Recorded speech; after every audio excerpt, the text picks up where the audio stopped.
গণতান্ত্রিক ব্যবস্থার উৎপত্তি, এই যে গণতন্ত্র আমাদেরকে গিলাইতেছে বা আমরা খাচ্ছি, এটা কোত্থেকে আসলো, এটার উৎপত্তি কি, এই ব্যবস্থাপনার উৎপত্তি কি? এটা বিষয়টা মূলত হলো, আমরা বলি আর কি গণতন্ত্র মানে জনবলের প্রতিফল। আসলে বিষয় তা নয়।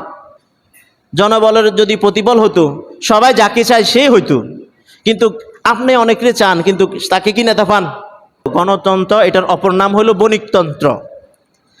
গণতন্ত্রের অপর নাম কি? কথা বলেন না। বণিকতন্ত্র। আপনি আমাদের দেশের দিকে তাকান, আমাদের দেশ যে ব্যবসায়ী যারা আছে না, তারা কিন্তু বিভিন্ন নেতাদেরকে, বড় বড় নেতাদেরকে ডোনেট করে। তারা আপনারা দেখবেন আওয়ামী লীগ কন, বিএনপি কন, সব পিরিয়ডে তারা থাকে। কি বলেন? সব পিরিয়ডে তারা থাকে। তারা তাদেরকে অর্থ দেয়। তারা তাদেরকে অর্থ দেওয়ার কারণে তারা অনেক সময় অনেক কিছু চায় তাদের কাছে। আপনি মন্ত্রী হয়েছেন আমার টাকা দিয়ে, আমি আপনার কাছে কিছু চাইলে আপনি আমার দিবেন না? সিন্ডিকেট আমি করব না? কথা বলেন না, বুঝেন না মনে হয়। এই সিন্ডিকেট কোত্থেকে আসছে? বণিকতন্ত্র, মানে গণতন্ত্রের অপর নাম বণিকতন্ত্র। এটা আসলে গণতন্ত্র নয়, বণিকতন্ত্র। গণতন্ত্র ব্যবসায়ীরা বানাইছে। এটা কোত্থেকে আসলো?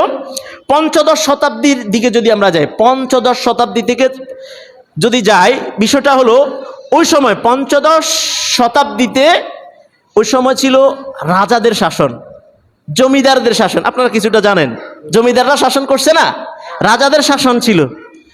ওই সময় নতুন নতুন দেশ, নতুন নতুন কলোনিগুলো তারা সৃষ্টি করতেছিল।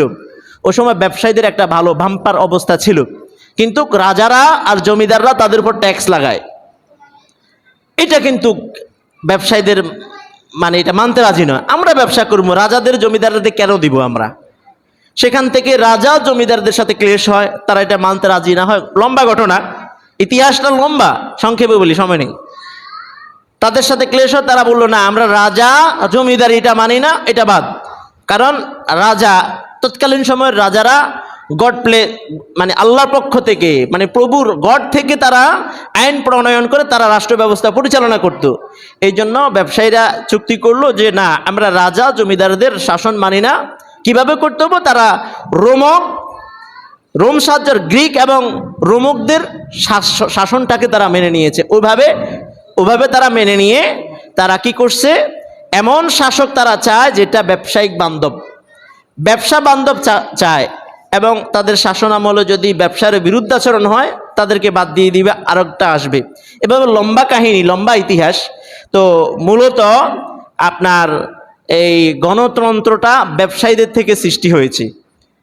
ব্যবসায়ীরা গণতন্ত্র চালায়, তার মানে হলো এটা একটা বণিকতন্ত্র, যেটার মাধ্যমে সিন্ডিকেট হয়। আপনি প্রধানমন্ত্রীকে, এই মন্ত্রীকে, সেই মন্ত্রীকে টাকা দিলেন, টাকা দিয়ে সব সময় রাষ্ট্র চালাইলেন, কিন্তু আপনার যখন সে ক্ষমতায় আসবে আপনার কথা শুনবে না, এমন হতে পারে না। আপনি চাইবেন আলুর দর এত হবে, হ্যাঁ রাষ্ট্র মানতে বাধ্য, সিন্ডিকেট। আপনি 12 টাকা দিয়ে আলু কিনে 40 টাকায় আলু বিক্রি করবেন, আপনাকে কেউ কিছু বলবে না, কারণ আপনি তো তাকে কোটি কোটি টাকা দিয়েছেন। তো সেই টাকাগুলি আপনি উদ্ধার করতে হবে না।